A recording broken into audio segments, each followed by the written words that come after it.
ಪ್ರಿಯರೇ, ದಿನದ ಬದುಕಿಗೊಂದು ಕ್ರಿಸ್ತನ ಈ ದನಿ ನಮ್ಮೆಲ್ಲರಿಗೂ ಪ್ರೇರಣೆಯಾಗಲಿ. ಪೂಜಾ ವಿಧಿಯ ಪಾಸ್ಕ ಕಾಲದ 3ನೆಯ ವಾರ, ಮೇ 6, 2025 ಮಂಗಳವಾರ. ಸಂತ ಯೋವಾನನು ಬರೆದ ಪವಿತ್ರ ಶುಭ ಸಂದೇಶದಿಂದ ವಾಚನ. 6ನೇ ಅಧ್ಯಾಯ 30ರಿಂದ 35ರವರೆಗಿನ ವಚನಗಳು.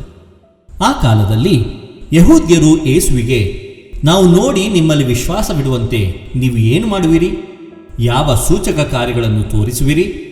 ನಮ್ಮ ಪೂರ್ವಜರಿಗೆ ಮರುಭೂಮಿಯಲ್ಲಿ ತಿನ್ನಲು ಮನ್ನ ಸಿಕ್ಕಿತು, ತಿನ್ನಲು ಅವರಿಗೆ ಸ್ವರ್ಗದಿಂದ ರೊಟ್ಟಿ ದೊರಕಿತು ಎಂದು ಪವಿತ್ರ ಗ್ರಂಥವೇ ಹೇಳುತ್ತದೆಯಲ್ಲವೇ ಎಂದರು.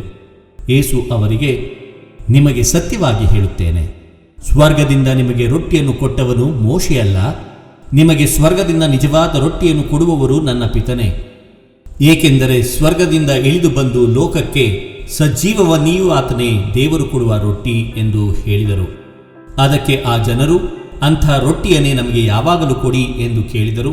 ಆಗ ಯೇಸು, ನಾನೇ ಜೀವದಾಯಕ ರೊಟ್ಟಿ, ನನ್ನ ಬಳಿ ಬರುವವನಿಗೆ ಹಸಿವೆ ಇರದು, ನನ್ನಲ್ಲಿ ವಿಶ್ವಾಸವಿಡುವವನಿಗೆ ಎಂದಿಗೂ ದಾಹವಾಗದು ಎಂದರು. ಪ್ರಭುವಿನ ಶುಭ ಸಂದೇಶ. ಕ್ರಿಸ್ತರೇ ನಿಮಗೆ ಸ್ತುತಿಸಲಲಿ. ಚಿಂತನೆ. ನಾವು ಕಠಿಣ ಹೃದಯಿಗಳ? ಪ್ರಭು ಯೇಸು ಕ್ರಿಸ್ತರಲ್ಲಿ ಆತ್ಮೀಯರೇ, ಇಂದಿನ ಮೊದಲನೆಯ ವಾಚನದಲ್ಲಿ ಕಾಣುವ ನ್ಯಾಯಸಭೆಯ ಸದಸ್ಯರು ದೇವರ ವಿರುದ್ಧ ಎಷ್ಟು ಹಠಮಾರಿಗಳಾಗಿದ್ದರು, ಎಂತಹ ಕಠಿಣ ಹೃದಯಿಗಳಾಗಿದ್ದರು, ದೇವರ ಸಂದೇಶಕ್ಕೆ ಎಷ್ಟು ಕಿವುಡರಾಗಿದ್ದರು, ಪವಿತ್ರಾತ್ಮರನ್ನು ಎಷ್ಟು ಪ್ರತಿಭಟಿಸುತ್ತಿದ್ದರು ಎಂಬುದನ್ನು ಸ್ಟೇಫನನ ಮಾತುಗಳಿಂದ ನಾವು ಅರಿತುಕೊಳ್ಳಬಹುದು. ಅದರಂತೆ ಸಾವಿರಾರು ಜನರಿಗೆ ರೊಟ್ಟಿ ನೀಡಿದ ಕ್ರಿಸ್ತನನ್ನು ಅದೇ ಜನ, ನಿಮ್ಮಲ್ಲಿ ವಿಶ್ವಾಸವಿಡುವಂತೆ ನೀವು ಏನು ಮಾಡುವಿರಿ ಎಂದು ಪ್ರಶ್ನಿಸುತ್ತಾ ಯೇಸುವನ್ನು ಪರೀಕ್ಷೆಗೆ ಒಳಪಡಿಸುತ್ತಾರೆ.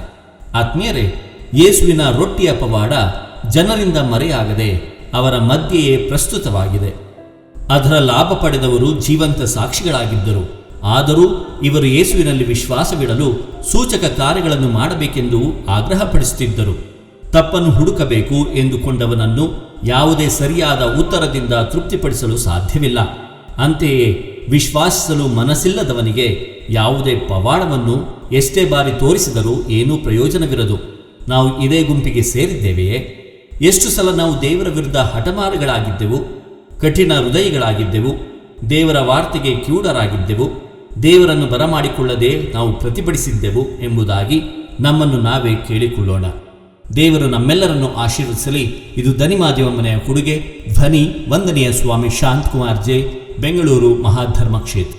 ಪ್ರಿಯರೇ, ಈ ಚಾನೆಲ್ ಅನ್ನು ಸಬ್ಸ್ಕ್ರೈಬ್ ಮಾಡಿ ಪ್ರತಿದಿನ ದೇವರ ವಾಕ್ಯವನ್ನು ಆಲಿಸುತ್ತಾ ಅದನ್ನು ಇತರರೊಂದಿಗೆ ಹಂಚಿಕೊಳ್ಳಲು ನಮಗೆ ನೆರವಾಗಿರಿ.